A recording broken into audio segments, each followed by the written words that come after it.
And I think on that, I know, Senator, you have to go soon. Would you like to say something about Brexit? Yes. You have spoken on this before. Thank you. This is obviously not strictly a constitutional issue, but has some pretty profound and I think positive implications for the Commonwealth, which I know is very close to the hearts of ACM members. So for your background, I was the only member of the Australian Parliament to support Brexit prior to their public vote. Really? Thank you. I gave a speech in Parliament advocating Brexit about a month before the vote, and some people from UKIP over in the UK, the United Kingdom Independence Party, got the clip and uploaded it to Facebook, and it had more than 1 million views on Facebook in the UK in the lead up to the vote. So for a period of a couple of weeks there, I was getting all these very nice emails from UK Brexit supporters inviting me to come and campaign in the UK for Brexit, which I would have loved to take them up on, except that we had our own double dissolution election coming up, so I couldn't get away. But I was delighted with the outcome. I think it's such a positive decision for the UK to free itself from the European Union, to go back to its own system of laws, its own system of government, and to take back its sovereignty. I think fundamentally that was the most important thing in the referendum was are they a sovereign country, or are they part of a federation that they've ceded their powers to and ceded their sovereignty to? So I was really delighted when they did that. One of the reasons why I supported it when most Australian politicians didn't is I thought there were massive benefits to Australia from the UK leaving the EU.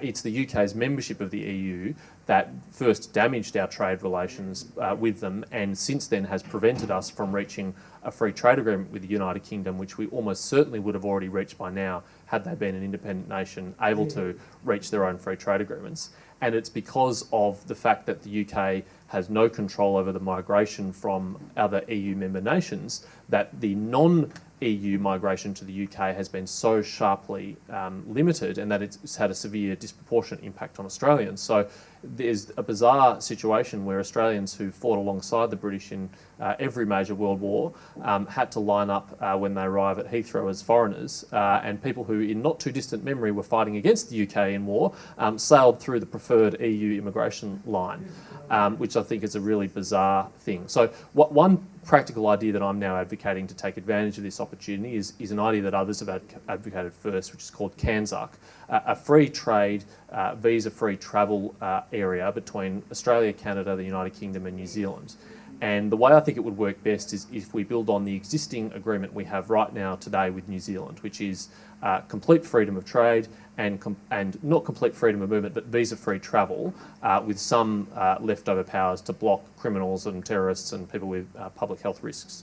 I think that's a good building block to start to include Canada and the UK in, that would allow Australians to go to any of those countries to work, to study, to holiday, to invest without restriction, and in return we could welcome them here. I think it makes a lot of sense because of our shared values, because of our shared system of government, because of our shared institutions, because of the rule of law, because of our shared language. I mean, I cannot think of 4 countries in the world that more closely resemble our values and our way of life than they do. And since I have advocated this idea recently in the Financial Review, quite a few people have contacted me to suggest other countries that should be added to this initial 4, particularly Ireland if they were ever to leave the EU, Singapore perhaps, and I think that there are some other quite good suggestions that we could incorporate, but let's start with this core group of 4, and I think it will only grow from there. Senator, on the screen, which you can't see, are the 16 realms. Do you agree with the High Court that these are foreign powers for the purpose of Section 44? Well, as you know, that's a live question, and we're about to get a very concrete answer in respect to some of my colleagues on that question. But certainly in a spiritual sense, they're not foreign at all. They're absolutely like-minded, like-valued, and most of all, sharing a head of state, I think, is a particularly significant part of that. So I think there's huge gains to be had from coming close to them and restoring the Commonwealth to being what it once was, which is a really preeminent international institution of like-minded countries. I think it should be that again. Damien, you're about to add to that. Well, yes, as we're here at ACM that for the campaign about this, we might remember that we share a sovereign, not necessarily a head of state. Did I say that? No, you didn't say that.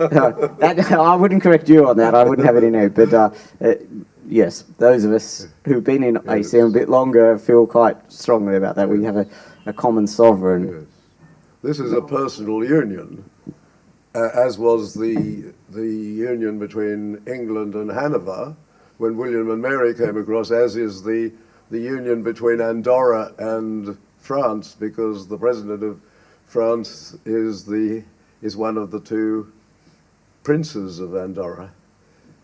But when the decision was handed down in 1999, in the case of Senator Hill, a one-nation senator who was a British citizen, she argued that, well, I owe allegiance to the same Queen as the Queen of Australia. And of course it was to the great advantage of ACM at that time when we were able to say, well, look, the High Court is distinguished very much between the two positions. But on that point, I think we should, unless there are any questions. Yes, Brian. A microphone is coming. We want to get back our sovereignty too, so I'd like you to go back and fight that we get out of the United Nations. And I think on that point, ladies and gentlemen, we should have afternoon tea. Thank you. Thanks to the panel. And